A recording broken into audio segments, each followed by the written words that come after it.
Kanchipuram Vakula silks నాణ్యత మా ప్రాధాన్యత. మదీనాగూడ, మియాపూర్, హైదరాబాద్ లో త్వరలో శుభారంభం.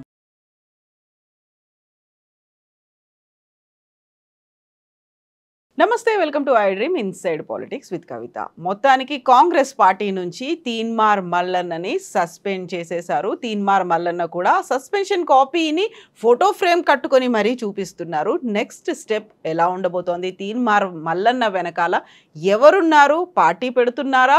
ఏం జరగబోతోంది? మనతో పాటుగా ఉన్నారు పొలిటికల్ అనలిస్ట్ ప్రకాష్ గారు. ప్రకాష్ గారు నమస్కారం.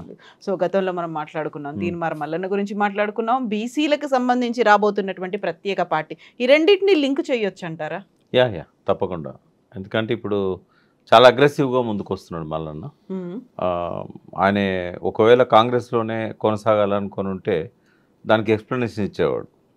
బట్ ఆయన మొండిగా వ్యవహరించాడు ఆ విషయంలో. సంజయ్ నోటీస్కి పైనుంచి అటాక్ చేశాడు. తనని సస్పెండ్ చేసిన తర్వాత బీసీలకు ఒక న్యాయము, అగ్రకులాలకు ఒక న్యాయము. కోమటిరెడ్డి వెంకటరెడ్డి కానీ, రాజగోపాల్ రెడ్డి కానీ వాళ్ళు ఎన్ని మాటలన్నా కూడా వాళ్ళ మీద ఏం చర్య తీసుకోలేదు. ఈవెన్ క్రమశిక్షణ సంఘం చైర్మన్ ఉన్న చిన్నారెడ్డి కూడా తప్పు పట్టే విధంగా మాట్లాడాడు. ఆయన మీద కూడా చర్య తీసుకోవాల్సి ఉండే. బట్ ఆయన మా మీద చర్య తీసుకుంటాడా? ఆయనకే ఆ డిసిప్లిన్ లేదు అనే పద్ధతిలో చాలా అగ్రెసివ్గా అటాక్ చేశాడు. రెండవది ఆ ఫ్రేమ్ కట్టించి పెట్టుకున్నాడు అని చెప్పారు కదా, అదేంటంటే దీనికి ఒకరోజు బాధపడే పరిస్థితి వస్తుంది. మీరు ఆ బాధపడే పరిస్థితి వచ్చిన రోజు ఇది గుర్తుంటుంది మీకు. కాంగ్రెస్ పార్టీ కూడా పశ్చాత్తాపం చెందుతుంది, బాధపడుతుంది. టీడీపీ ఎట్లయితే కేసీఆర్ను లైట్ తీసుకున్నారు కదా, తెలంగాణ ఎక్కడ వస్తుంది, ఈయన ఎక్కడ దాన్ని నడిపించగలుగుతాడు, ఈయనకు ఆ సమర్థత లేదు అని చెప్పి ఆ రోజుల్లో చంద్రబాబు నాయుడు లైట్ తీసుకున్నాడు టీఆర్ఎస్ పెట్టబోయే ముందు నేపథ్యం. కానీ జీవితాంతం అది సరిదిద్దుకోలేని విధంగా ఆ తప్పు ఎప్పటికీ ఆయన మైండ్లో వెంటాడుతూనే ఉంటుంది. అది అట్లా కాంగ్రెస్కి కూడా ఇది ఒక గుణపాఠం అవుతుంది నా బహిష్కరణ అని చెప్పి చూపెట్టడానికే నేను ఫ్రేమ్ కట్టి పెట్టించుకున్నాను అన్నాడు. సో విజయ సంకేతం ముందే చూపిస్తున్నారు ఆయన. అయితే ఆయనకేంటంటే ఓవర్ కాన్ఫిడెన్స్ అని నేను అనలేను. బట్ ఖచ్చితంగా ఏదో ఒక రోజు 50% జనాభాలో 50%కి మించి ఉన్న బీసీలు ఇప్పటి వరకు నిరాదరణకు గురవుతున్నారు, అన్యాయానికి గురవుతున్నారు, వివక్షకు గురవుతున్నారు. ఇప్పటివరకు ముఖ్యమంత్రి అయ్యే అవకాశం కూడా ఇవ్వలేదు పార్టీలు. ఎంత సమర్థులున్నా కూడా ముఖ్యమంత్రిని కానివ్వలేదు. హనుమంతరావుకు ఛాన్స్ దగ్గర దాకా వచ్చిపోయింది. శివశంకర్ గారు అప్పుడు మొదటిసారి ఆయనకు ఆఫర్ చేసినప్పుడు ఆయన అంజయ్య గారు బీసీ అనుకొని అంజయ్య గారిని రికమెండ్ చేశాడు. తర్వాత తెలిసింది ఆయన భంగపడ్డాను, అంజయ్య బీసీ కాదు అని చెప్పి తర్వాత తెలిసింది ఆయనకి. బట్ ఎంతోమంది అరుగుల రాజారాం గారని నిజామాబాద్ కానీ, డి శ్రీనివాస్ గారు 2 సార్లు పార్టీని అధికారంలోకి తెచ్చాడు. డి శ్రీనివాస్ పిసిసి ప్రెసిడెంట్గా ఉండి. బట్ రాజశేఖర రెడ్డి గారు ఆయనకు అవకాశం ఇవ్వలేదు. అట్లాగే ఇంకా చాలామంది దగ్గర దాకా వచ్చిపోయారు. సో ఎందుకు మనం ముఖ్యమంత్రి కాకూడదు? ఈ అగ్రకులాలు వాళ్ళ ఆధీనంలో ఉన్న పార్టీల వెంట మనం ఎందుకు పోవాలి? మనమే ఒక స్వతంత్ర శక్తిగా ఎందుకు ఎదగలేము? మన వాళ్ళందరినీ మనం కలుపుకొని పోదామనే వైఖరి తీసుకొని ఏకపక్షంగా కూడా పోవట్లేదు ఆయన. అన్ని కులాలలో ఉన్న ఇంటలెక్చువల్స్ని, తర్వాత రాజకీయంగా ఆస్పిరేషన్స్ ఉన్న వాళ్ళను వీళ్ళందరినీ చేరదీస్తున్నాడు. వెంటనే పార్టీ పెట్టే తొందరపాటు పని కూడా చేయలేదు ఆయన. ఒక ఫ్రంట్ ఏర్పాటు చేద్దామన్న ఆలోచనలతో ఉన్నాడు. ఓ బీసీ ఫ్రంట్ ఒకటి జేఏసీ పేరుతోనో ఇంకో పేరుతోనో తీసుకొచ్చి అందరిని కలుపుకున్న తర్వాత ఇంటలెక్చువల్స్ యొక్క ఇన్పుట్స్ తీసుకొని, గతంలో ఉన్న అనుభవజ్ఞులతో కూడా సలహాలు తీసుకొని ఒక మంచి బలమైన శక్తిగా బీసీలను ఒకటి చేయాలనేది ఆలోచనతో ఉన్నాడు. సరే, గతంలో మల్లన్న ఏంది అనేది పక్కకు పెడితే ఇప్పుడు ఆయన పోతున్న దారి అయితే సరైన దారి అని నేను అనుకుంటున్నాను. ఎవరున్నారంటారు ఆ దారిలో? ఈయనైతే ముందు కనిపిస్తున్నారు, ఆయన వెనకాలండి ఆయన నడిపిస్తోంది ఎవరంటారు? ఆయన కులాన్ని బలగాన్ని నమ్ముకున్నాడమ్మా, పార్టీని కాదా? పార్టీ బీజేపీ వెనకాల ఉంది అనే మాట. బీజేపీని ఆయన నమ్ముకోలేదు. గతంలోనే ఒకసారి పోయి తప్పు చేసిన అని చెప్పి మళ్ళీ బయటకు వచ్చాడు. కాబట్టి ఏ పార్టీ కూడా అవసరం లేదు నాకు. ఆయన ద్వారా నాకు తెలిసింది ఏంటంటే టీడీపీ కూడా ప్రయత్నం చేస్తున్నారు తనను ఆ పార్టీ అధ్యక్షునిగా బాధ్యతలు తీసుకోమని చెప్పడానికి. తర్వాత బీసీ వాదంతో ముందుకు వచ్చిన అంటే కాపు పవన్ కళ్యాణ్ కాపు సెగ్మెంట్తోని అక్కడ ఎట్లయితే అధికారంలోకి టీడీపీని తన యూనిటీ ఫ్రంట్ తీసుకొచ్చాడు కదా, నరేంద్ర మోడీ గారిని కూడా ఒప్పించి ఐక్యతకు, దాని ద్వారా ఆ రాజ్యాధికారానికి అక్కడ రాగలిగారు. సో ఇక్కడ కూడా జనసేన నెక్స్ట్ ఫేజ్లో తన పార్టీని బలోపేతం చేసుకోవడానికి ఒక ప్రయత్నం మొదలుపెట్టింది. వాళ్ళు కూడా కొంత మల్లన్న దిక్కు చూస్తున్నారు. బట్ మల్లన్న వాళ్ళిద్దరి దిక్కు చూడట్లేదు. మల్లన్న బీసీల దిక్కు చూస్తున్నాడు. ఆయన దినచర్య కూడా పొద్దున్న లేస్తే రాత్రి దాకా పెద్ద నాయకులను కలవడానికి పోవట్లేదు. ఆయన కలవడానికి కూడా ఎవరిని పర్మిట్ చేయట్లేదు. ఆయన ఎంతసేపు బీసీలను నమ్ముకున్నాడు కాబట్టి బీసీ సెక్షన్నే తనతో లేపాలి, తీసుకెళ్ళాలి అనే వైపుగా ఆయన ఆలోచిస్తున్నారు. ఇప్పుడు బీసీ కుల సంఘాలన్నీ ఆయన వైపు ఉన్నాయా? నాయకుల్లో కూడా Teenmar Mallanna is the best candidate అనే ఒక ఫీల్ కనిపిస్తోందా? అంటే బీసీలలో 2 రకాల నాయకత్వం ఉంది. ఒకటి ట్రెడిషనల్ లీడర్షిప్ ఉంది. యూత్ ఎవరిది కూడా దాన్ని ఇష్టపడట్లేదు. ట్రెడిషనల్ లీడర్షిప్ అంతా కూడా ఈ పార్టీల చేతుల్లోనే ఉంటారు, ఈ నాయకుల చేతులలో ఉంటారు. కాబట్టి యంగ్ లీడర్షిప్ ఏదైతే ఉన్నదో మల్లన్న అనుసరించే అవకాశం ఉన్నది. ఈ పాత నాయకులంతా ఏ పార్టీలో ఉన్న వాళ్ళు ఆ పార్టీలోనే ఇంకా అడ్జస్ట్ అయ్యే పరిస్థితుల్లో ఉంటారు. మొన్న మాట అన్నాడు ప్రెస్ మీట్లో, ఇంకా మా భుజాలలో బానిస భావాలున్నాయి, ఆ బానిసత్వాన్ని పట్టుకొని వేలాడుతున్న వాళ్ళు ఉన్నారు అని చెప్పి ఒక మాట అన్నాడు.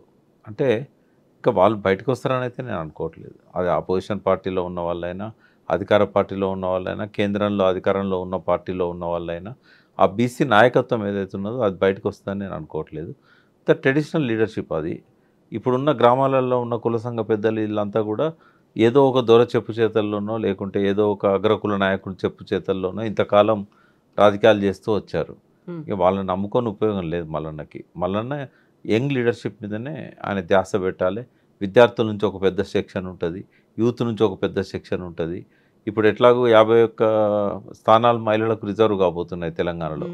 ఈ డీలిమిటేషన్ తర్వాత 34 స్థానాలు పెరిగినట్టయితే 153 అవుతాయి. అందులో ఒక 51 స్థానాలు మహిళలకు రిజర్వ్ చేస్తారు. కాబట్టి మహిళల్లో కూడా ఆ చైతన్యం వచ్చింది. ఇంట్రెస్ట్ ఉన్న వాళ్ళు నెక్స్ట్ ఎమ్మెల్యేగా పోటీ చేయాలనుకున్న వాళ్ళు. తర్వాత బీసీలలో చాలామందికి డబ్బున్న వాళ్ళు కానీ లేదా జనంలో బలం ఉన్న వాళ్ళు కానీ సంఘ సేవా కార్యక్రమాల్లో ముందున్న వాళ్ళు కానీ ఈ అధికార పార్టీలలో వాళ్ళకి అవకాశాలు రాక చాలా కాలంగా వెయిట్ చేస్తున్న వాళ్ళు ఉన్నారు. ఈ కాన్స్టిట్యుయెన్సీ వైజ్గా కనుక ఆయన వర్కౌట్ చేసుకోగలిగితే చాలా పెద్ద టీం దొరుకుతుంది ఆయనకు. ఎమ్మెల్యేగా నిలబడాలని వాళ్ళు ఖర్చు పెట్టుకోగలిగే వాళ్ళు కూడా చాలామంది ఉన్నారు. ఇప్పుడు ధనవంతులు లేరని నేను అన్నాను. బీసీలలో ప్రతి కమ్యూనిటీలో 100కు పైనే ధనవంతులు దొరుకుతారు మనకి. వాళ్ళలో కొందరు బ్లెస్సింగ్స్ ఉన్నా కూడా దానికి ఫండింగ్కి ప్రాబ్లం ఉండదు. కానీ ఒక కొత్త చైతన్యంతో మీరు డబ్బులు వాళ్ళ దగ్గర తీసుకోండి, ఓట్లు మాకేయండి అనే పద్ధతిలో ఒక వాతావరణం రాబోతున్నది. వాళ్ళు సంపాదించుకున్నారు, అధికారంలో ఉండి మేమేం సంపాదించుకోవడానికి రావట్లేదు, మన కమ్యూనిటీని డెవలప్ చేసుకోవడానికి వస్తున్నాం, మా విజన్ ఇది అని చెప్పి ఇప్పటి వరకు ఏ ప్రభుత్వాలు కూడా బీసీల గురించి ఆలోచించని అనేక పథకాల గురించి విజన్ను కనుక ఆవిష్కరించినట్టయితే ప్రతి బీసీ హృదయంలో నిలబడిపోయే విధంగా ఆ పార్టీని డెవలప్ చేయొచ్చు. ఒక రోడ్ మ్యాప్ ఇది. Road map, yes. ఎందుకంటే స్వాతంత్రం వచ్చిన కాడి నుంచి కూడా వాస్తవంగా బీసీలకు ఏం కావాలనో ఏ పార్టీ పట్టించుకోలేదమ్మా. ఇంకా ఎంతో కొంత, అంటే కేసీఆర్ నా దగ్గరని కాదు, కొంత బీసీల గురించి వాళ్ళ జీవన ప్రమాణాలు పెంచాలనే ఆలోచన చేసింది కేసీఆరే. అది మత్స్యకారులకు కానీ, యాదవులకు, కుర్మలకు కానీ, తర్వాత వ్యవసాయానికి సాగునీరు ఇచ్చే విషయంలో కానీ ఎంతో కొంత ఇప్పుడు గౌడ్స్ ఉన్నారు, వాళ్ళకు ఈ బ్రాండ్ షాపులలో, వైన్ షాపులలో రిజర్వేషన్స్ ఎవరిచ్చారు? అట్లే వాళ్ళకి అనేక రకాల స్కీమ్స్ వచ్చాయి. అయితే వాస్తవంగా ఇవాళ ఒకసారి మాట్లాడుకుందాం బీసీలకు ఏం కావాలనేది. మొదటి నుంచి కూడా వీళ్ళు, అంటే బీసీ అంటే కూడా ఇప్పుడు ఎట్లా ఉంటుందంటే, తెలంగాణను మేము ఒకటి అనేది, తెలంగాణ సంపన్న ప్రాంతం, సకల వనరులు ఉన్న ప్రాంతం. ఇది వెనకబడ్డ ప్రాంతం కాదు, వెనక్కి నెట్టేయబడ్డ ప్రాంతము అని. ఎవరు నెట్టేశారని? సమైక్య రాష్ట్రంలో కోస్తాంధ్రులు, సీమాంధ్రులు. అంటే అప్పటి నుంచే దుర్దశ మొదలైంది అని కదా. కొంత నిజాం పీరియడ్లో కూడా వెనక్కి నెట్టేయబడ్డారు కొంతవరకు. బట్ బీసీలు ఎన్నడూ వెనుకబడ్డ వాళ్ళు కాదు. ఎందుకంటే ఉత్పత్తి చేసేవాళ్ళు, కళా నైపుణ్యాలు ఉన్నవాళ్ళు, వాళ్ళు ఎందుకు వెనుకబడి ఉంటారమ్మా? ఏ విషయంలో వెనుకబడి ఉంటారు? ఉత్పత్తిని నమ్ముకున్న వాళ్ళు, ఉత్పత్తి చేసిన ప్రోడక్ట్స్ని అమ్ముకున్న వాళ్ళు, వాళ్ళ చేతిలో వృత్తి ఉన్నంత వరకు, వాళ్ళ లోపల శ్రమించాలనే తత్వం ఉన్నంత వరకు, వారి ఉత్పత్తుల్లో నైపుణ్యం ఉన్నంత వరకు వాళ్ళు ఎందుకు బీదవాళ్ళు ఉంటారు? ఒక రైతు ఒక వడ్రంగిని పిలిచి నాకు నాగలు కావాలని కర్ర ఇస్తాడు. చేసినందుకు అతను శ్రమిస్తాడు, నైపుణ్యాన్ని ఉపయోగిస్తాడు, ఉత్పత్తి చేస్తాడు. ఫ్రీగా చేయించుకుంటాడా? డబ్బులు ఇస్తాడు కదా. మరి ఎందుకు వెనుకబడి ఉన్నారు వాళ్ళు? ఆధునికతలో వృత్తి నైపుణ్యానికి స్థానం లేకుండా పోయింది. పారిశ్రామికీకరణ జరిగిన తర్వాత మెకనైజేషన్లో వృత్తులు మాయమైపోయినాయి, సాంప్రదాయ వృత్తులు అని పోయినాయి. ఆధునికత ఎప్పుడైతే వచ్చిందో, ఉదాహరణకు ఒకటే ఎగ్జాంపుల్ చెప్తాను నేను, మిగతా బీసీ కులాలన్నింటిని అర్థం చేసుకోవడానికి. ఒకప్పుడు మన ఇంట్లో కుమ్మరి లేకుండా ఇల్లు గడిచేది కాదు. కుమ్మరి ఇంటి మీద గూన కప్పేది, అవసరమైతే ఆ ఇంటికి కావాల్సిన మట్టిని సరఫరా చేసేవాడు. ఎవరన్నా ఇంటి ముందరికి వస్తే కాళ్ళు కడుక్కోవడానికి కడవ చేసేవాడు. చేతిలో ఒక మట్టి పాత్ర, చెంబు. ఈ ఇత్తడి సామాన్లు, అల్యూమినియం, ప్లాస్టిక్ రాకముందు సంగతి నేను చెప్తున్నాను. పారిశ్రామికీకరణ జరగక ముందు విషయాలు చెప్తున్నాను, మొన్నటి వరకు ఉన్న విషయాలు చెప్తున్నాను. వడ్లు దాచుకోవడానికి పెద్ద పెద్ద గాదెలు చేసేవాడు, గరిసెలు చేసేవాడు. ప్రతి అవసరానికి, ఇంట్లో వంట చేసుకోవడానికి కూడా కుండ, నీళ్లు దాచుకోవడానికి కడవలు, నీళ్లు మోసుకోవడానికి, నీళ్లు ఉంచుకోవడానికి ఎంత మంచిగా ఉండేది. అందులో పోస్తే ఎండాకాలం కూడా చల్లగా ఉంటాయి. ఇప్పటికి కూడా మనం నిర్మల్ రంజన్లు ఇవన్నీ వాడుతూ ఉంటాం. అయితే ప్రతి ఒక్క అవసరానికి పనికొచ్చిన కుమ్మరి ఇవాళ ఏమైపోయాడు? ఆధునికరణలో ఆయన వృత్తి ఏమైపోయిందంటే, ఎక్కడన్నా కళ్ళు వాడితే లొట్టి, ఇంకా వాటికి కూడా ప్లాస్టిక్ వస్తాయేమో, ఇప్పటివరకు అయితే రాలేదు. కళ్ళు వాటిని లొట్టి అంటాం, తాడి చెట్టుకు పైన కడతారు. రెండవది, ఎవరైనా చస్తే ఆ నిప్పు పట్టుకపోవడానికి చావు కుండలు, తర్వాత పెళ్ళికి ఐరన్ కుండలు. మరి ఇస్రాయల్ చేసిన కుమ్మరి ఈ 3 కుండలకు పరిమితం అయిపోయాడు. ఉగాది పచ్చడి కుండ. ఇంకా ఎట్లా బతుకుతాడు ఆయన? ఆయన ఏమైపోయాడు? ఆ వృత్తిని వదిలిపెట్టేసి అడ్డం మీద కూలిగా మారిపోయాడు. ఒకవేళ ఈ వస్తువుల తయారీలో, ఆధునీకరణ వల్ల వచ్చిన వస్తువుల తయారీలో అతన్నే ఆ నైపుణ్యాన్ని పెంచి అతనికే ఆ పెట్టుబడి ఇచ్చినట్టయితే ప్రభుత్వాలు, ఎందుకంటే మారుతున్న క్రమంలో ఆ వృత్తులను కూడా ఆధునీకరించాలి కదా, ఆ వృత్తికారులకు కూడా శిక్షణ ఇవ్వాలి కదా. చాలాసార్లు కేసీఆర్ గారిని విమర్శించారు. ఈ గొల్ల కుర్మలలో మా తల్లిదండ్రులు గొర్రెలు కాస్తున్నారు, మేము కూడా గొర్రెలు కాయన్నా, మీ గొర్రెల స్కీమ్ పెడుతున్నావు కదా, మేము కూడా గొర్రెలు కాయన్నా, మాకు ఉద్యోగాలు ఇవ్వండి, గొర్రెలు కాదు అని చెప్పి అన్నారు. అక్కడ జరిగిన లోపం ఏంటంటే, సరే ఇంకా గొర్రెలు కాసే వాళ్ళు ఉన్నారు కాబట్టి దాన్ని ఏం అడ్డుకోవాల్సిన అవసరం లేదు. బట్ ఆ గొర్రెలు మేపిన వారి కుమార్తెలు వాళ్ళంతా కూడా డిగ్రీలు చేసిన వాళ్ళు ఉన్నారు కదా, వీళ్ళని మలబై గొర్రెలు కాయమంటే కాయరు కదా. కానీ గొర్రెల సంఖ్య పెంచుకోవడానికి వీళ్ళ పేరు మీద దరఖాస్తులు పెట్టారు వాళ్ళు. 25% కడితే 75% గవర్నమెంట్ ఇస్తుంది కాబట్టి. బట్ మాంసము ఆధునీకరణ లోపల ఎన్ని రకాలుగా దాన్ని బై ప్రోడక్ట్స్ తయారు చేయవచ్చు. గొర్రె తోలు దగ్గర నుంచి ఫస్ట్ బూరు, ఆ బూరు ద్వారా చేయగలిగే ఉన్ని ప్రోడక్ట్స్, తర్వాత మాంసము. ఆ మాంసం ఇప్పుడు అల్కబీర్ అని ఒకటి ఉంది ఇక్కడ రుద్రారం దగ్గర. అల్కబీర్లో ఒకసారి పశువు పోయినట్టయితే ఇంకా ఏది బయటికి రాదు. అంటే ఆ పశువులో ఉన్న ప్రతిదీ కూడా ఉపయోగపడుతుంది. మాంసం అమ్ముతారు, తర్వాత అందులో మలమూత్రాలను కూడా వాళ్ళు ఎన్కాజ్ చేసుకుంటున్నారు, పేగుళ్ళల్లో మిగిలిపోయిన మలమూత్రాలని. అంటే ప్రతి కొమ్ములను ఉపయోగించుకుంటున్నారు, చర్మాన్ని ఉపయోగించుకుంటున్నారు, రక్తాన్ని కూడా ఉపయోగించుకుంటున్నారు. మరి అటువంటప్పుడు ఈ గొర్రెలను ఎట్లా కటింగ్ కోసమే కదా అవి పెంచేది, మేకలైనా గొర్రెలైనా లాస్ట్ కోసుకోవడానికే కదా. మరి ఈ బై ప్రోడక్ట్స్ తయారు చేసే మిషనరీని కానీ, ఆ స్కిల్ కానీ ఆ కుటుంబాల నుంచి వచ్చిన యువకులకు ఎందుకు ఇవ్వకూడదు? ఇస్తే వాళ్ళే ఇక్కడ పరిశ్రమలు పెట్టుకొని మాంసం పచ్చళ్ళు కూడా విదేశాలకు ఎగుమతి చేసేవాళ్ళు కదా. అంటే ఆ వైపుగా ఆలోచించలేదు. ఇప్పుడు ఫిషరీస్, చేపలు అమ్ముకోవడానికి చెరువులలో చేపలు పెంచుకోండి అని చెప్పేసి ప్రభుత్వమే కొన్ని కోట్ల చేప పిల్లల్ని నీళ్ళల్లో వదిలేసింది. వాళ్ళు మార్కెటింగ్ ఎక్కడ చేసుకోవాలి? ఏమైంది, కాంపిటీషన్లో రేట్లు పడిపోయినాయి. అంతకుముందు చేపల ధర సగానికి వచ్చింది. ఇప్పుడు ఎక్కడ చూసినా చేపలు అమ్ముతున్నారు వాస్తవమే, బట్ వాళ్ళ ఆదాయము ఇంకొక రకంగా పెంచుకోవడానికి అవకాశం ఇవ్వలేదు. ఆ చేపల ద్వారా కూడా రకరకాల ఉత్పత్తులను తయారు చేయవచ్చు కదా. అంటే ఒక లెవెల్ వరకే ఈ ప్రభుత్వాలు ఆలోచిస్తున్నాయి. ఇంకా డీప్గా ఎవరు ఆలోచిస్తారు అంటే వాళ్ళే ఆలోచించగలుగుతారు. ఆ కులానికి సంబంధించిన వాళ్ళు, ఆ వృత్తికి సంబంధించిన వాళ్ళు, వాళ్ళకేం కావాలనో వాళ్ళే ఆలోచిస్తారు. అందుకే ఈ బడ్జెట్లన్నీ కూడా ఎట్లా తయారవుతున్నాయంటే పార్టీకి ఏం లాభం, ప్రభుత్వంలో ఉన్న నాయకులకి ఏం లాభం, కార్యకర్తలకి ఏం లాభం, అవి స్కీమ్లే వస్తాయి తప్ప ఒక రచ్చబండ దగ్గర ఆ ఊర్లో ఉన్న సబ్బండ కులాలను పిలిచి మీ కులానికి ఏం కావాలి, మీ కులానికి ఏం కావాలి, మీ కులానికి ఏం కావాలి, దానికి ఎంత బడ్జెట్ కావాలి ఇన్వాల్వ్ చేయలేదు ఎవరు. ఇంకా చాకలి వాళ్ళ ఊర్లలో చాలా శక్తి అంతా ఉపయోగించి బండకు బట్టలు చూతాను నీళ్ళల్లో. మిషన్లో వచ్చి ఎంతకాలం అయిందమ్మా? మన ఇళ్ళల్లో మాత్రం వాషింగ్ మిషన్లు పెట్టుకుంటున్నాం. మరి ఇన్స్టిట్యూషనల్గా ఎందుకు చేయకూడదు దాన్ని? ఊర్లో వాళ్ళ బట్టలన్నీ కూడా ఒక కోఆపరేటివ్ సొసైటీ ఏర్పాటు చేసి చాకలి వాళ్ళది, అందులో అది పెట్టేసి బట్టలు ఉతికే కార్యక్రమం ఎందుకు పెట్టకూడదు? ఇప్పుడు మొన్న సింగపూర్, మలేషియా పోయినప్పుడు చూసా. అక్కడ ఏం చేస్తారంటే మనకు అన్ని షాపులు ఉన్నట్టే ఒక షాప్లో అన్ని వాషింగ్ మిషన్స్ ఉంటాయి. వాళ్ళు బట్టలు ఇచ్చినట్టయితే ఒక అరగంట సేపట్లో దాన్ని అంతా ఉతికి డ్రై చేసి ఐరన్ చేసి ఇస్తారు.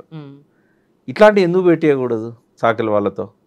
ఇప్పుడు ఎక్కడెక్కడ నుంచో మంగళ షాపులు ఈ లండన్ నుంచి ఇంకొక నుంచి వచ్చి ఇక్కడ సెలూన్స్ పెడుతున్నారు, కార్పొరేట్ అయిపోయింది.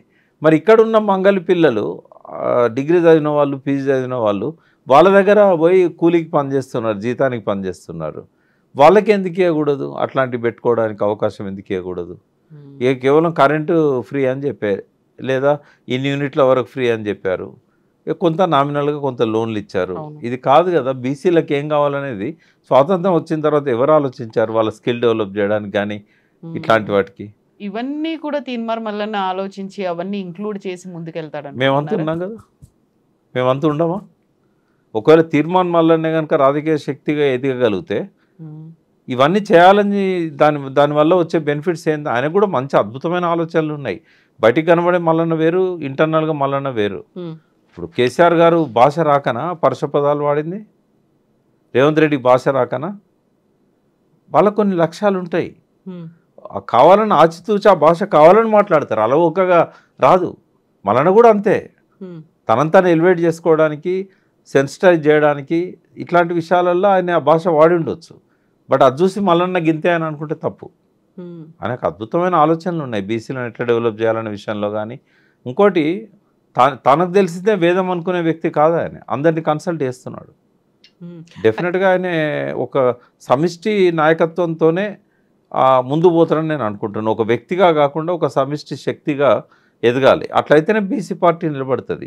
మళ్ళీ వ్యక్తి డామినేషన్తో ఉంటే మాత్రం అది నిలబడదు. ఇప్పుడు దశాబ్దాలుగా ఆర్ కృష్ణయ్య పోరాటం చేస్తూ వస్తున్నారు. అటు రాజ్యసభలో కూడా రిప్రజెంటేషన్స్ అనేవి ఇస్తూ వచ్చారు. ఆ తర్వాత ఏ కులానికి ఆ కులం పెద్దలందరూ కలిసి సమావేశాలు అవుతున్నాయి. మళ్ళీ నేను సస్పెండ్ చేసిన తర్వాత విహెచ్ వాళ్ళ ఇంట్లో కూడా సమావేశం జరిగింది, కాంగ్రెస్ పార్టీకి అది కూడా తెలిసింది. ఇవన్నీ అవుతున్నప్పుడు అందరూ మళ్ళీ ఏకమయ్యి ఇంకొకరు కొత్తగా వచ్చాడు ఒక యువకుడు, ఆయన్ని ఎంకరేజ్ చేస్తూ లేకుంటే ఆయనతో మేమున్నామని చెప్పడం అనేది సాధ్యమవుతుందంటారా? అంటే మీరు గమనించాలి, మల్లన్న లేచిన తర్వాతనే వీళ్ళందరికీ గౌరవం దొరుకుతుంది. ఓకే, విహెచ్ ఇంట్లో నేను కూడా అటెండ్ అయినాను. బీసీ, అది బీసీది కాదు, మున్నూరు కాపులదే. ఒక మున్నూరు కాపుగా నన్ను కూడా పిలిచారు. అక్కడేమో యాంటీ కాంగ్రెస్ స్టాండ్ కానీ యాంటీ కాంగ్రెస్ మాటలు కానీ ఏం లేవు. అక్కడ జరిగిందంత ఏంటంటే రేవంత్ రెడ్డి చెప్పాడు అన్ని కులాల వాళ్ళకు, మీరు మీ కులాలలో మీటింగ్స్ పెట్టుకోండి, మీకు ఏం కావాలో నన్ను అడగండి, నేను చేయకపోతే నన్ను తప్పట్టండి, మీ డిమాండ్స్ ఏందో చెప్పండి అంటే వాళ్ళు మీటింగ్స్ పెట్టుకున్నారు. పిహెచ్ కూడా అదే ఉద్దేశంతో మీటింగ్ పెట్టాడు. పెట్టిన తర్వాత మున్నూరు కాపులకు ఏం కావాలనేది చర్చ జరిగింది ఆడ. దానికి సంబంధించే కొన్ని డిమాండ్స్ రాశారు. అవి రేవంత్ రెడ్డి గారికి ఒక రిప్రజెంటేషన్ రూపంలో ఇవ్వాలనుకున్నారు. కానీ అక్కడ ఇంకొక అదనంగా మాట్లాడుకున్నది ఏంటంటే మన శక్తి ఎంతో చూపెట్టాలి, కులగణలో మనం తక్కువ చూపెట్టారు అంటే అది రెండు రకాలుగా ఆలోచించవచ్చు. కులగణనలో చాలామంది నమోదు చేసుకోకపోవడానికి ఇంకో కారణం కూడా ఉంది. ఏంటంటే వీళ్ళు రకరకాల ప్రశ్నలు అందులో అంటే ఇంక్లూడ్ చేసి ప్రొఫెసర్లను కూడా తప్పట్లేను. తయారు చేసిన వాళ్ళకి ఏంటంటే బీసీలలో ఏ రకంగా ఉంది వాళ్ళ ఆర్థిక పరిస్థితి, వాళ్ళ సామాజిక పరిస్థితి, ఇవన్నీ కూడా తెలుసుకోవడానికని ఇంట్లో ఫ్రిడ్జ్ ఉందా లేదా అని కూడా అడిగారు. అందులో ఏసీ ఉందా, ఫ్రిడ్జ్ ఉందా, ఇట్లాంటివి కూడా అడిగారు. అయితే వీళ్ళు ఏమనుకున్నారు, వాళ్ళకున్న బర్రెల వివరాలు, ఆవుల వివరాలు ఇవన్నీ రాస్తే రేషన్ కార్డులు క్యాన్సిల్ అవుతాయేమో, మనకు వచ్చే పథకాలు ఆగిపోతాయేమో. ఎందుకంటే రేవంత్ రెడ్డి రకరకాల పారామీటర్స్ పెడుతున్నాడు స్కీమ్లు ఇవ్వడానికి. ఇదివరకు ఇచ్చిన స్కీమ్లనే కొనసాగించడానికి కూడా రకరకాల ఇవి పెడుతున్నాడు. రేపు ఈ సర్వే రిపోర్ట్ పోయినాక మన అన్ని కట్ చేస్తాడేమో అనే భయంతో చాలామంది సర్వేలో పాల్గొనలేదు. అట్లాంటి జరిగింది. అది ఉద్దేశపూర్వకంగా జరిగిందని నేను అనేదానికంటే ఇట్లాంటి వాటి వల్ల జరిగి ఉండదు. బట్ ఏది ఏమైనా కూడా సర్వే సరిగా లేదు అనేది మాత్రం వాస్తవం. ఒకటే ఉదాహరణ ఏంటంటే రెడ్ల సంఖ్య కంటే 300 కాపులకు తక్కువ చూపెట్టారు. మీరు ఏ ఊరికి పోయినా కూడా ఊర్లో ఒక రెడ్డి ఉంటే 20 కాపుల కుటుంబాలు ఉంటాయి. తర్వాత చాలా 4-5 జిల్లాలలో 300 కాపులు పక్కన రెడ్డి అని పెట్టుకుంటారు. వాళ్ళందరినీ రెడ్ల ఖాతాలో వేసేసారు. ఇట్లాంటివన్నీ జరిగినాయి. కాబట్టి మేము చెప్పింది ఏంది, బిహెచ్కి గ్రామాన వాళ్ళు సర్వే చేసినాయి అంటించినట్టయితే ఎవరు అసలు రెడ్డి, ఎవరు 300 కాపు రెడ్డి అనేది తేలుతుంది. అట్లా ఎవరెవరైతే ఎన్రోల్ చేసుకోలేదో ఆడ ఎన్రోల్ చేసుకోవడానికి అవకాశం ఉంటుంది. కాబట్టి అవన్నీ డిస్ప్లే చేయమని చెప్పాం. అట్లా క్యాబినెట్లో కూడా ఇప్పటి వరకు 300 కాపు మంత్రి లేని క్యాబినెట్ లేదు. కేసీఆర్ 2 క్యాబినెట్లలో కూడా 300 కాపు ప్రతినిధి ఉన్నాడు. ఓసారి జోగురామన్న, ఓసారి గంగుల కమలాకర్. ఈసారి లేదు. అంటే బూరుగుల రామకృష్ణారావు గవర్నమెంట్ నుంచి ఈరోజు వరకు లేకుండా ఎన్నో లేదు. కాబట్టి మనకు అన్యాయం జరిగింది, మీరు అది ఆయన దృష్టికి తెచ్చి ఆ పార్టీలో ఉన్న చేయాలి. ఇప్పుడు దానం నాగేందర్ ఆ పార్టీలో పోయాడు 300 కాపు. గంగుల కమలాకర్ టీఆర్ఎస్లో ఉన్నాడు కాబట్టి ఆయనకి ఇవ్వరు. ఆది శ్రీనివాస్ ఉన్నాడు, విప్ ఇచ్చారు ఆయనకి. మరి ఆయనకు ఎలిజిబిలిటీ ఉంది కదా. రేపు ఎల్లుండో సస్పెండ్ అయ్యే, అంటే ఎలక్షన్ కమిషన్ నుంచి తాకీదు అందుకోబోతున్న దానంకి ఇయ్యరు. 3 ఉన్నారు 300 కాపు ఎమ్మెల్యేలు. మరి ఆయనకి ఇవ్వచ్చు కదా అని చెప్పి ఇట్లాంటి విషయాల మీదనే మాట్లాడడం తప్ప తీర్మానం మరణ గురించి చర్చ రాలేదు, ఎవరి గురించి చర్చ రాలేదు. అది అయితే బీసీలలో ఒక ట్రెండ్ ఏముంటుందమ్మా, మేము పార్టీ పెట్టినప్పుడు కూడా టీఆర్ఎస్ కేసీఆర్ గారి దగ్గరికి వచ్చి కొంతమంది బీసీ టీడీపీలో ఉన్న బీసీ నాయకులు ఏం చెప్పేటోళ్ళు అంటే, నువ్వు ఇట్లే ఫైట్ చేయన్నా, నువ్వు చేస్తే మాకు గౌరవం పెరుగుతుంది ఆడ. అంటే మన తెలంగాణ నాయకులు బీసీ కానీ లేకుంటే ఓసీ కానీ తెలంగాణ నాయకులకు తెలంగాణ ఉద్యమం వస్తుందంటే చంద్రబాబు విలువ ఇచ్చేవాడు. అక్కడ వీడు పోకుండా కాపాడుకోవాలి ఆ పార్టీకి. అట్లనే ఇప్పుడు మల్లన్న నెంబడి పోకుండా కాపాడుకోవాలి, మల్లన్న భావజాలంలో బీసీలు పడకుండా చేయాలంటే ఏం చేయాలి? ఇప్పుడు బీసీ ముఖ్యమంత్రి ఇస్తానని బీజేపీ చెప్పాలి. మళ్ళీ ఇప్పుడు బీసీలలో 6 స్థానాల్లో కనీసం 2-3 బీసీలకు ఇవ్వాలని రేవంత్ రెడ్డి ఆలోచించాలి. అంటే ఆ నాయకులకు కూడా ఏముంటుంది అంటే మల్లన్న లేస్తేనే మనకు గౌరవం దొరుకుతుందిరా బాబు అని అనుకోవాలి వాళ్ళు. కాబట్టి పరోక్షంగా ఎంకరేజ్ చేస్తారు, పరోక్షంగా తప్పకుండా ఎంకరేజ్ చేస్తారు. ప్రత్యక్షంగా ఇలా అవకాశం లేని వాళ్ళు, ఈ పార్టీల మీద వ్యతిరేకత ఉన్న వాళ్ళు, బీసీలకు సరైన న్యాయం దొరకాలి అనుకున్న వాళ్ళు నమ్ముకుంటారు మల్లన్నను. మళ్ళీ ఆయన ఏం చేస్తాడనేది తర్వాత సంగతి. బట్ ఆయన సరైన పద్ధతిలో దీన్ని సమిష్టి నాయకత్వంతో ముందుండి తీసుకుపోగలితే డెఫినెట్గా క్లిక్ అవుతుంది. అయితే తీన్మార్ మల్లన్న గతంలో ఒక మాట అన్నారు, రెడ్డి కులానికి సంబంధించినటువంటి లాస్ట్ సీఎం రేవంత్ రెడ్డి అవబోతున్నాడు అని ఆయన చెప్పిన తర్వాత ఇప్పుడు టీపీసీసీ చీఫ్ మహేష్ కుమార్ గౌడ్ ఒక మాట అన్నారు, నెక్స్ట్ కాబోయేది బరాబర్ బీసీఏ సీఎం అవుతాడు, కాంగ్రెస్ పార్టీ చేస్తుంది అనేది. అదొక రకంగా మీరు ఇప్పుడు చెప్పినటువంటి లాజిక్ని బట్టి చూస్తే అది మల్లన్న విజయంగా అనుకోవచ్చు అంటారా? 100%. అయితే మల్లన్న విజయమే కానీ వాళ్ళ కుట్ర కూడా. ఇప్పుడు ఏమైంది, తెలంగాణ వాదంతో కేసీఆర్ కరీంనగర్ బై ఎలక్షన్లో ఎంపీగా పోటీ చేసినప్పుడు 2,03,000 మెజార్టీతో జీవన్ రెడ్డి మీద గెలిచాడు. అంటే పార్టీకి ఏం పోయింది సంకేతం అంటే, టీడీపీకి కానీ కాంగ్రెస్కి కానీ తెలంగాణ అనకుంటే జనక్షేత్రంలో మనం నిలబడలేము అనేది ఎస్టాబ్లిష్ అయిపోయింది. వెంటనే మళ్ళీ ఉప ఎన్నికలకు కేసీఆర్ తెరదీశారు. 2008లో 15 మంది ఎమ్మెల్యేలు రిజైన్ చేశారు, 4 ఎంపీలు రిజైన్ చేశారు. అప్పుడు కేసీఆర్ సక్సెస్ కాలేదు. ఎందుకు కాలేదనంటే, ఈ కరీంనగర్ గుణపాఠాన్ని తీసుకున్న ఈ 2 పార్టీలు కూడా మేము తెలంగాణకు అనుకూలమే అని చెప్పేసి ఇద్దరు కూడా స్లోగన్స్ ఇచ్చారు. కాంగ్రెస్ జెండాలో తెలంగాణ పెట్టుకున్నారు, చేయి గుర్తు. ఆ ప్లేస్లో జెండా మేము కాంగ్రెస్ తెలంగాణ అన్నది. టీడీపీ కూడా మేము తెలంగాణకు వ్యతిరేకం కాదు, మేము తెలంగాణకు అనుకూలమే అని చెప్పి వాళ్ళు గోడ్ల మీద రాతలు రాశారు. దానికి సపోర్ట్గా ఆయన ఒక కమిటీ కూడా వేశాడు తెలంగాణ విషయాన్ని తేల్చుదామని. దీంతో ఏమైంది, ప్రజలల్లో ఏ పార్టీకి ఉన్న తెలంగాణ వాళ్ళు ఆ పార్టీకే ఓట్లు వేసుకున్నారు. దెబ్బ ఎవరు తగిలింది, కేసీఆర్ తగిలింది. అంటే కేసీఆర్ని కొట్టాలనంటే ఈ తెలంగాణ వాదాన్ని మనం కూడా ఎత్తుకోవాలనేది ఆ రెండు పార్టీలు ఎట్లా ఆలోచించినాయో, మల్లన్నను కొట్టాలంటే బీసీకి ముఖ్యమంత్రి ఇస్తామని ఈ రెండు పార్టీలు చెప్పాల్సిన పరిస్థితి వచ్చింది. అది బీసీల ఓట్లు తీల్చడానికి జరిగే కుట్ర. కాకపోతే ఇప్పుడు ఆ రెండు పార్టీలకు ఒక అనివార్యమైనటువంటి పరిస్థితి, ఓట్ అబౌట్ బీఆర్ఎస్, అక్కడ అట్లాంటి పరిస్థితి అసలు ఉత్పన్నం కాదు కదా. బీఆర్ఎస్కి ఉండే పాజిటివ్ ఆస్పెక్ట్ ఏంటంటే వాళ్ళు చేసిన మంచి పనులు. ఇప్పుడు నిన్న ఒక లంబడామే ఒక టీవీలో చూశాను నేను మాట్లాడుతుంటే, దయ్యాన్ని నెత్తికెత్తించుకొని దేవుని పక్కకు పెట్టినాం, మాకు ఇట్లా జరగాల్సిందే అని ఆమె తిట్టుకుంటా ఉన్నది. అంటే అది కేసీఆర్ కలిసి వచ్చే అంశం. రెండవది, బీసీ నాయకత్వం ఇప్పుడు గ్రామ గ్రామాన పూలన్నీ ఉన్నాయి, ఓ సూది దారం పట్టుకుపోయి కూర్చుకోవాలి. కానీ కేసీఆర్కు ఎస్టాబ్లిష్డ్ లీడర్షిప్ ఉంది. హైదరాబాద్ నుంచి గ్రామీణ స్థాయి వరకు ఎస్టాబ్లిష్డ్ లీడర్షిప్ ఉంది. ఇప్పుడు ఎమ్మెల్యేలు ఉన్నారు, పోయిన ఎమ్మెల్యేలు కూడా ఇప్పుడు 7 మళ్ళీ వాపసు వస్తున్నారు. ఎంతమందిని ఆయన తీసుకుంటారో తెలియదు. బట్ ఇదంతా కేసీఆర్ బలం కదా, చేసిన మంచి పనులు కావచ్చు, తెలంగాణ తెచ్చిండనే ఒక క్రెడిబిలిటీ కావచ్చు, లాస్ట్ టైం మనమే ఓడించాం తప్పు చేశామనే ఒక పశ్చాత్తాపం కావచ్చు, ఈ సింపతి కావచ్చు, ఇదంతా కూడా ఆయన కలిసి వచ్చిన అంశం. ఆయన కూడా నేనేం వెనుకబడి లేను అని చెప్పుకోవడానికి బీసీ నాయకత్వాన్ని ఎంకరేజ్ చేస్తున్నాడు. రేపు మొన్న తమిళనాడు కూడా పంపించాడు. తర్వాత వాయిస్ విప్పింది వాళ్ళే 42% మీద. దానికోసం కూడా కేటీఆర్ గారు బాగా మాట్లాడారు.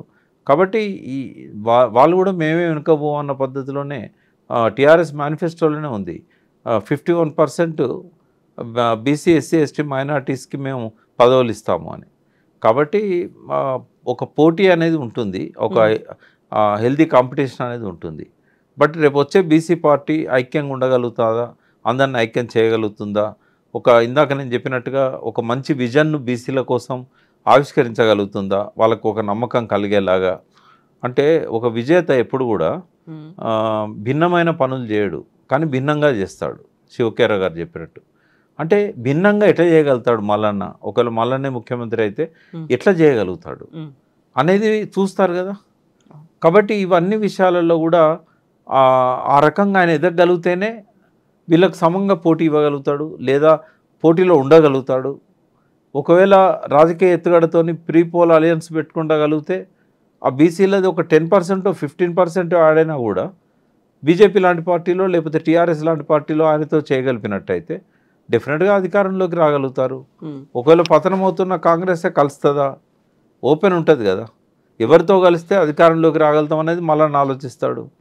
మల్లన్న పేరు ఎందుకు తీసుకుంటున్నా అంటే ఇప్పటివరకు నాకు తెలిసినంతవరకు స్వాతంత్రం వచ్చిన తర్వాత బీసీలకు ముఖ్యమంత్రి అయ్యే అవకాశాలు వచ్చినాయి కానీ కాలేకపోయినలు, కానీ నేను ముఖ్యమంత్రి అవుతాను అని చెప్పిన మనిషి లేడు ఇప్పటిదాకా. లేడు కనీసం ఓపెన్గా స్టేట్మెంట్ ఇచ్చిన నాయకుడు లేడు. నేను డి శ్రీనివాస్ 2 సార్లు పిసిసి ప్రెసిడెంట్గా ఉండే అధికారంలో కాంగ్రెస్ని తీసుకొచ్చినప్పుడు నాకు ముఖ్యమంత్రి పదవి ఇవ్వాలని ఒక ప్రెస్ మీట్లో చెప్పాడా? కేశవరావు గారు చెప్పారా? వి హనుమంతరావు అక్కడ పోయి పైరవీలు చేసుకున్నాడు కానీ ఆయన చెప్పలేగా. అరుగుల రాజారాం గారు చెప్పలే కదా. నేను అప్రిషియేట్ చేసేది మల్లన్న అక్కడ. అంటే ఎప్పుడు నేను యూత్కి ఏం చెప్తానంటే, మీకు డ్రీమ్స్ ఉండాలి. అబ్దుల్ కలాం చెప్పినట్టు dare to dream, strive to achieve. అది రేవంత్ రెడ్డి చేయగలిగాడు. 5 ఏళ్ల కింద నేను ముఖ్యమంత్రిని అవుతానని చెప్పి కొట్టగలిగాడు. మరి అది ఇన్స్పిరేషన్ ఇస్తుంది కదా మల్లన్నకు. మళ్ళీ వీళ్ళిద్దరు ఎవరిని ఫాలో అవుతున్నారు? కేసీఆర్నే ఫాలో అవుతున్నారు. ఒక రాజకీయ శక్తిగా ఒక పక్కపల్చని వ్యక్తి, 10 మంది కూడా ఫాలోయింగ్ లేని వ్యక్తి, చేతిలో డబ్బు లేని వ్యక్తి, కులబలం లేని వ్యక్తి తెలంగాణను సాధించడమే కాక 2 టర్మ్ ముఖ్యమంత్రి అయిండు. అదే కదా వాళ్ళని ఇన్స్పైర్ చేసింది. ఆయనే కదా రోల్ మోడల్. అందుకే ఆయన మాట్లాడే మాటలను కాపీ కొడతారు, సామెతలను కాపీ కొడతారు. తెలంగాణ ప్రజలకు కనెక్ట్ కావాలంటే ఎట్లా మాట్లాడాలనో ఆయన దగ్గర నుంచి తీసుకుంటారు. శత్రువుని ఎట్లాంటి మాటలతో అవమానపరచవచ్చో నేర్చుకున్నారు, అనగదొక్కచ్చో నేర్చుకున్నారు. అంటే తెలంగాణ భాషలో చెప్పాలంటే, అరే కేసీఆర్ జుట్లకెళ్ళి రేవంత్ రెడ్డి పుట్టిండ్రా అని మొన్నటిదాకా అన్నారు. అరే రేవంత్ రెడ్డి జుట్లకెళ్ళి మల్లన్న పుట్టిండ్రా అనే కాడికి వచ్చింది. అంటే డెఫినెట్గా ఒక విజను ఒక ప్యాషను ఉన్నవాడు సంఘటిత శక్తిగా ఎదగలిగితే రిసోర్సెస్ అన్నిటిని మేధావులను విద్యావంతులను అన్ని సెక్షన్స్ కనుక కలుపుకోగలిగితే ఎదురుండదని నేను అనుకుంటాను. ఎందుకంటే వీళ్ళందరూ ఇదివరకు అధికారంలో ఉన్నవాళ్ళే. కొత్తగా మన కోసం ఒక శక్తి వస్తుంది, మనవాడు వస్తున్నాడు, మనవాడు మనకి ఇన్ని చేస్తానంటున్నాడు. ఇవన్నీ ఎవరన్నా ఆలోచించిందా? అసలు గతంలో ఉన్న ఏ పార్టీ అన్న ఆలోచించిందా? నరేంద్ర మోడీ బీసీ అయినా ప్రధానమంత్రిగా ఉండి ఆలోచించాడా? ఇట్లాంటివి అన్నీ వస్తాయి కదా. ఒక పాజిటివ్ యాంగిల్ కనిపిస్తుంది. ఆయన పార్టీ స్ట్రక్చర్ ఎంత ముఖ్యమో విజన్ అంత ముఖ్యం. తెలంగాణ రాకముందు కూడా ఆ విజనే తెలంగాణ ప్రజల్ని తెలంగాణ వైపు తీసుకొచ్చారు. అవును, తెలంగాణ వస్తే నాకేమొస్తుంది అన్న ప్రతి ఒక్కడికి కేసీఆర్ సమాధానం చెప్పాడు, నీకేమొస్తుంది అని. సరే అందరికీ అన్నీ వచ్చినాయంటే ఆ ప్రాసెస్లో ఉండగానే పడిపోయింది ఆయన. బట్ అది ఆ హామీ ఇవ్వగలగాలి, ఆ స్పష్టత ఇవ్వగలగాలి, ఆ వైపుగా ఆలోచించగలగాలి, తను చేయగలుగుతాడనే ఒక సమర్థతను అతను నిరూపించుకోగలగాలి, మాట్లాడే మాటలో తేడా రావాలి. అదివరకు ఒక పార్టీ నాయకునిగానో ఒక జర్నలిస్ట్గానో ఒక విమర్శకునిగానో ఒక యూట్యూబర్గానో ఏవైనా మాట్లాడచ్చు. కానీ ఒక ముఖ్యమంత్రి స్థాయి ఆశిస్తున్నావు అని అంటే ఆ ప్రాసెస్ అంతా మారాలి, ఆ భాష మారాలి, ఆ ఉందాతనం రావాలి, ఆ నమ్మకాన్ని ప్రజల్లో ఇవ్వగలగాలి. అది ఇప్పుడు ఆయన ముందున్న ఛాలెంజ్. తనను తను మార్చుకోగలగాలి. అప్పుడే ఆ బీసీలలో ఉన్న వాళ్ళు కూడా ఇతను ఏకఛత్రాధిపత్యం చేసే వ్యక్తి కాదు, అగ్రకుల నాయకుల్లాగా అహంకారం లేదు, అహంభావం లేదు, ఇతను మనవాడు, మట్టి బిడ్డ, మట్టిలో నుంచి వచ్చినవాడు, ఓ దళితురాలను వైఫ్గా స్వీకరించినవాడు, అందరితో పాటు పేదరికంలో పెరిగినవాడు, ఇతనికి మన బాధలు తెలుసు, ఇతనికి మన గురించి బాధ్యతలు ఉన్నాయి అని గ్రహించగలిగే విధంగా ఆయన లీడర్షిప్ని ఆయన మోల్డ్ చేసుకోగలిగితే డెఫినెట్గా తెలంగాణ ప్రజల్లో ఒక వైబ్రాంట్ కల్చర్ ఉంది, వాళ్ళు ఎత్తుకుంటారు నెత్తికి. ఎస్ అండి, thank you so much Prakash గారు. ఏం జరుగుతుందో చూద్దాం. Thank you.